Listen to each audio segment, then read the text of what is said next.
ఒకవేళ యుద్ధం నివారణ అయితే యుద్ధం వస్తే భారతదేశానికి ప్లస్ మైనస్ల గురించి మాట్లాడుకోవాలంటే మనం ఏం మాట్లాడుకోవాలి? ఒకటండి, ఇప్పుడైనా యుద్ధం వస్తే కొంత నష్టం ఇరువైపులా ఉంటుంది.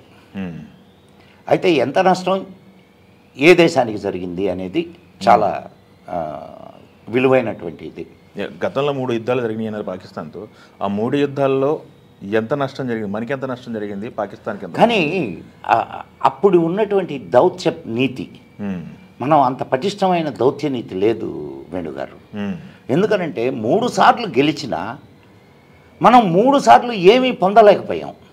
ఇప్పుడు 1971 వార్లో 90,000 మంది పాక్ సైనికుల్ని పట్టుకున్నాం. మళ్ళీ తిరిగి అప్పచెప్పాం, బిర్యానీ తినిపించి మరి. అంతకుముందు నేను లాల్ బహదూర్ శాస్త్రి టైంలో మనం కరాచీ దాకా పోయాం. కరాచీ దాకా? ఇంకొక 10 కిలోమీటర్లలో కరాచీ ఉండింది. కరాచీ లైట్లు కనిపిస్తుంది మన సైనికులకి. అప్పుడు ఆపమన్నారు. అప్పుడు దాకా మనం ఆక్యుపై చేసినటువంటి ల్యాండ్ ఏదైతే ఉందో అది వాళ్ళకి మళ్ళీ తిరిగి అప్పచెప్పాం.